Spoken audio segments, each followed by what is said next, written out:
Hello students, so today we are going to solve linear equation in one variable, test paper 9. Now see the question number 1. A man earns rupees 25 per hour. How much does he earns in x hours?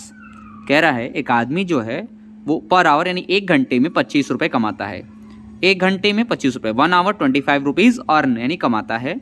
How much does he earn in X hours?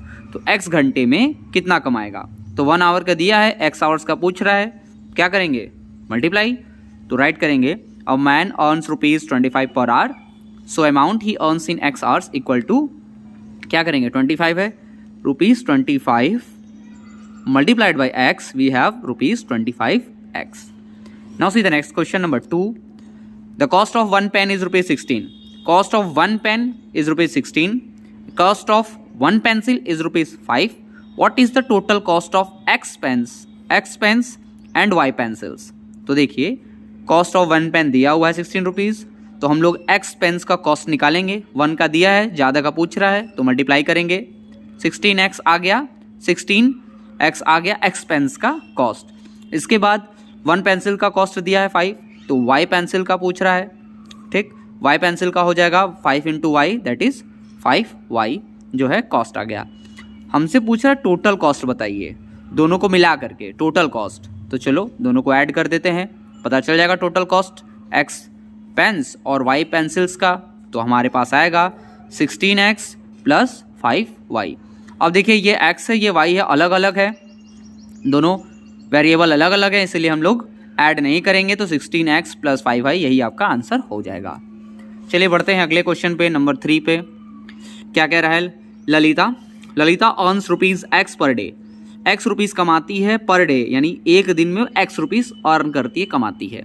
And spends y rupees per day, और y rupees खर्च कर देती है. x rupees कमा रही है तो y rupees खर्च कर दे रही है. How much does she save in 30 days? तो ये बताइए कि 30 दिन में उसके पास कितना पैसा वो बचा लेगी. ठीक है, कितना वो सेव कर लेगी, ये हमें फाइंड करना है. तो देखिए सबसे पहले तो निकालेंगे टोटल अर्निंग. तो earning of Lalita in 1 day, एक दिन में कितना कमाती है? x rupees. 30 दिन में कितना कमाएगी? x इंटू 30 यानी 30x रुपीज़. कितना खर्च कर रही है एक दिन में? y rupees. 30 दिन में कितना खर्च करेगी? y into 30y rupees. यानी इतना कमा रही है टोटल और इतना खर्च कर रही है टोटल. अब हमें निकालना है हर सेविंग्स, तो कितना बचा रही है. तो सेविंग्स क्या होता है? Earning minus expenditure. कितना अर्न है? 30x. कितना एक्सपेंडिचर है? 30y. अब देखिए यहाँ भी 30 है, यहाँ भी 30 है, तो 30 को बाहर निकाल लेते हैं, कॉमन ले लेते हैं. बाहर निकाल दिया तो अंदर क्या बचा? यहाँ बचा x माइनस वाई. तो 30 in the bracket x minus Y, ये आपका आ जाएगा सेविंग्स. ललिता का सेविंग्स आ गया. नेक्स्ट क्वेश्चन नंबर 4 बढ़ते हैं. 3 times a number added to 8 gives 20. कह रहा है एक नंबर है, उसको 3 टाइम्स करेंगे, 3 टाइम्स मतलब 3 का मल्टीप्लाई करेंगे, एडेड टू 8 में ऐड करेंगे, तो आंसर 20 आ रहा है. तो चलिए देखते हैं क्या वो नंबर है. Let the number be x. मान लेते हैं नंबर क्या है? x है. अकॉर्डिंग टू क्वेश्चन क्या कह रहा है? उस नंबर का 3 टाइम्स करिए, 3 टाइम्स किया. ऐड 8 को ऐड करिए या 8 में ऐड करिए, तो हमने 8 में ऐड भी कर दिया. कितना आंसर आ रहा है? 20 आ गया. अब यहाँ 8 को ट्रांसफर करेंगे राइट साइड में, माइनस हो जाएगा. तो जैसे ही माइनस होगा ये हो जाएगा 20 माइनस 12, इधर बचेगा 3x. 3 को उधर ट्रांसफर करेंगे, जैसे ही 3 उधर ट्रांसफर करेंगे बचेगा x, तो यहाँ लिखेंगे x. 3 मल्टीप्लाई में उधर जाएगा, डिवाइड हो जाएगा, तो x equal to 4. So the number is 4. Now see the second next question.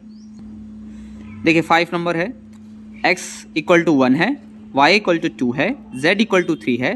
Find the value of X square plus Y square plus 2xyz. हमें क्या पता करना है? इसका वैल्यू. तो हमने लिखा x square, Y square, 2xyz. फिर हमने वैल्यू पुट किया. x का कितना है? 1 का स्क्वायर. y का कितना है? 2, तो 2 का स्क्वायर. फिर 2 मल्टीप्लाई x क्या है? 1, y क्या है? 2, z क्या है? 3. वैल्यू पुट कर दिया, सॉल्व किया. 1 का स्क्वायर 1 1 जा 1, 2 का स्क्वायर 2 2 जा 4, 2 1 जा 2, 2 2 जा 4, 4 3 जा 12. सबको ऐड कर दिया, आंसर आ गया. नेक्स्ट 6 नंबर सॉल्व करिए. 4x प्लस 9 इक्वल टू 17 है. सबसे पहले 9 को ट्रांसफर करो राइट साइड में, प्लस का माइनस हो जाएगा, plus becomes minus. So here 4x equal to 17 minus 9, we have 4x equal to 8. Now transfer this 4 to the right side, it will become divide. Divide हो जाएगा, x equal to 8/4, so we have x equal to 2 the value of x। इसके बाद question number 7 देखते हैं। Solve 3 in the bracket x plus 2 minus 2 in the bracket x minus 1 equal to 7। अब हमें क्या करना है, ब्रैकेट के बाहर है 3, कोई साइन नहीं है तो किसका साइन होता है, मल्टीप्लाई का। तो पहले 3 का मल्टीप्लाई कराएंगे x के साथ, प्लस फिर 3 का मल्टीप्लाई करेंगे 2 के साथ। तो देखिए 3x, 3 into x 3x, plus 3 into 2 6, minus 2 का multiply minus 2 into x minus 2x, minus 2 into minus 1, तो माइनस माइनस क्या होता है प्लस। एज वी नो कि माइनस जो है वो साइन चेंज कर देता है, क्या करता है, इन्वर्स कर देता है। तो प्लस का माइनस, माइनस का plus, so minus 2 multiplied by 1, तो 2 1 जा 2 हो गया, माइनस माइनस प्लस हो गया equal to 7।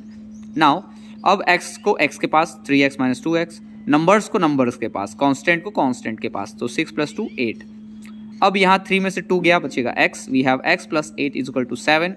Now transfer this 8 to the right side, it will become minus, minus हो जाएगा, तो हमें मिलेगा x is equal to 7 minus 8। We have -1, हमेशा बड़े में से ही छोटे को माइनस करेंगे, तो 8 है, 8 में से 7 गया, बचेगा 1। लेकिन साइन हम किसका पुट करते हैं, साइन हम उसी का पुट करते हैं जो बिगर नंबर के आगे साइन होता है। तो बिगर नंबर 8 है, उसके सामने माइनस का साइन है, तो इसीलिए हमारा आंसर आएगा -1। Now next question, next question number 8, solve 2x/5 minus x/2 equal to 5/2। अब यहाँ देखिए x और x टर्म तो एक ही पास है, तो कोई दिक्कत नहीं है, हमें क्या करना है, एलसीएम लेना है। तो 5 और 2 का जब एलसीएम लेंगे तो आएगा 10, आएगा 10। अब ये बताइए 2x में किसका मल्टीप्लाई करें, यहाँ है 5, यहाँ है 10, तो 5 के टेबल में 10 कितनी बार में आएगा, 2 टाइम में, इसलिए हम यहाँ पे 2 का मल्टीप्लाई करेंगे। यहाँ है 2 और यहाँ है 10, डिनोमिनेटर से डिनोमिनेटर को ही डिवाइड करेंगे, ठीक है। तो 2 के टेबल में 10 आता है 5 टाइम में, इसीलिए 5 का मल्टीप्लाई हो गया। अब यहाँ ध्यान से देखिए, 2 into 2 4x minus 5 into x 5x upon 10 is equal to 5/2। Transfer this 10 to the right side, it will become multiply. Now here we have 4x minus 5x, here we have minus x. So minus x is equal to 5/2 into 10. Calculating this or divided by the table of 2. So 2 1 2, 2 5 10. Here we have minus x is equal to 5 into 5. Now multiplying with minus both side. हमें x की value चाहिए, यहाँ तो minus x है, तो इस minus को हटाने के लिए दोनों तरफ माइनस का मल्टीप्लाई करेंगे, माइनस का। क्यों, क्योंकि हमें चाहिए x प्लस में, तो अगर माइनस का जैसे ही मल्टीप्लाई कराएंगे तो ये माइनस का इन्वर्स हो जाएगा और एडिटिव इन्वर्स हो जाएगा, तो ये हो जाएगा प्लस x और ये हो जाएगा प्लस का माइनस। तो here we have x is equal to -25। Now see the next question number 9, the sum of 3 consecutive natural number is 51, find the number. देखिए द सम ऑफ 3 कंसेक्यूटिव का मतलब है लगातार आने वाला, जो कंटिन्यूएशन में हो, ठीक है। नेचुरल नंबर, तो as we know natural number start होता है 1 से। अब 1 के बाद क्या अगला है 2, 2 के बाद क्या है 3, तो 1 2 3 4 जो कंटिन्यू चलते हैं उसको बोलते हैं कंसेक्यूटिव, ठीक है। अब यहाँ पे 3 कंसेक्यूटिव फाइंड करना है, तो लेट कर लेते हैं कि फर्स्ट नंबर क्या है x। अब देखिए 1 के बाद आता है 2, तो 1 में क्या प्लस करेंगे 2 आ जाए, तो 1 + 1 2। इसी तरीके से अगर पहला नंबर x है तो दूसरा नंबर x + 1। फिर आप देखेंगे कि 1 2 2 के बाद आता है 3, तो 1 में पहले ही नंबर पे यानी 1 में क्या प्लस कर देंगे 3 आ जाए 2, इसीलिए x + 2। तो 3 कंसेक्यूटिव नंबर होगा x + 1 x + 2। Now according to question क्या कह रहा है, sum of 3 consecutive number natural number, इन तीनों को प्लस करने में 51 आ रहा है, तो प्लस करते हैं x + 1 + x + 2। ये 3 नंबर्स हैं, इनको प्लस करने में 51 आ गया हमारे पास। अब हम क्या करेंगे, x वाले टर्म को एक साथ प्लस करेंगे और जो कांस्टेंट है एक साथ, यानी वेरिएबल को एक साथ, कांस्टेंट को एक साथ। तो here we have x 3x, 1 + 2 3, transfer this 3 to the right side, it will become minus, so 3x = 51 - 3। We have x = 48/3, because 3 को जैसे उधर ट्रांसफर करेंगे मल्टीप्लाई है, उधर जाके डिवाइड हो जाएगा।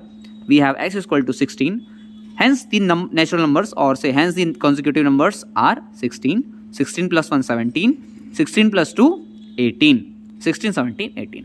Now moving on next question. 10 number. After 16 years, Seema will be 3 times as old as she is now. Find her present age. देखिए बहुत ध्यान समझिए, कह रहा है 16 years, आफ्टर 16 years, 16 साल के बाद, ठीक है, आगे बढ़ रहा है। Seema will be 3 times as old as she is now, यानी सीमा जो है जितने मतलब अभी जितने साल की है उसका वो 3 टाइम्स हो जाएगी 16 ईयर्स के बाद। तो हमें फाइंड करना है उसका प्रेजेंट एज। तो प्रेजेंट एज क्या है, तो मान लेते हैं, लेट करते हैं, suppose that the present age of Seema is equal to X year. Seema का प्रेजेंट एज कितना है, एक्स ईयर। ओके, अब 16 ईयर्स के बाद उसका एज कितना हो जाएगा, तो अभी मान लो वो एक्स ईयर्स की है, तो 16 ईयर्स के बाद जब आगे बढ़ेगा, 16 साल जब वो आगे जाएगी तो 16 ईयर्स तो प्लस हो जाएगा उसके में ना। अभी एक्स ईयर्स की है, 16 ईयर्स के आफ्टर जो एज होगा वो क्या होगा, प्रेजेंट एज में 16 ऐड हो जाएगा, तो age of Seema will be X plus 16। अब यहाँ देखिए, यहाँ अकॉर्डिंग टू क्वेश्चन क्या कह रहा है, क्वेश्चन कह रहा है कि 16 साल के बाद यानी 16 ईयर्स के आफ्टर सीमा जो है वो 3 टाइम्स हो जाएगी अपने प्रेजेंट एज की। तो प्रेजेंट एज कितना है, एक्स है, तो इसी एक्स का 3 टाइम्स हो जाएगी 16 ईयर्स के आफ्टर। अब हमारे पास तो 16 ईयर्स आफ्टर का एज पहले से ही निकला है, एक्स प्लस 16। तो अगर हमें इन दोनों को इक्वेट कराना हो तो प्रेजेंट एज में ही अगर हम 3 का मल्टीप्लाई कर दें तो दोनों इक्वल ना हो जाएगा, क्योंकि ये जो एक्स प्लस 16 है ये तो 3 टाइम्स है ही, किसका है 3 टाइम्स, प्रेजेंट एज का ही है। तो प्रेजेंट एज में ही अगर हम 3 का मल्टीप्लाई कर दें तो दोनों तो इक्वल हो जाएगा, तो यहाँ इक्वल कर दिया। अब ट्रांसफर, इस x को ट्रांसफर कर दीजिए इधर 3x की तरफ, तो इधर मिल जाएगा 3x माइनस x, यहाँ मिलेगा 16, और यहाँ 3x माइनस x कितना आ जाएगा, 2x इज इक्वल टू 16। अब 2 को इधर ट्रांसफर कीजिए क्योंकि हमें x की वैल्यू फाइंड करनी है, तो इधर बचेगा x, 16 divided by 2, here we have x equal to 8। अब यहाँ पे प्रेजेंट एज फाइंड करनी थी सीमा की, तो हम लोग लिखेंगे hence the present age of Seema is equal to 8 years. तो सीमा अदर की एज आ गई 8 ईयर्स। ओके स्टूडेंट, तो देखिए टेस्ट पेपर का क्वेश्चन नंबर ए है 1 to 10, इसको बहुत ही ध्यान से सुनिएगा और कॉपी में अपने सॉल्व करिएगा। Okay, thank you.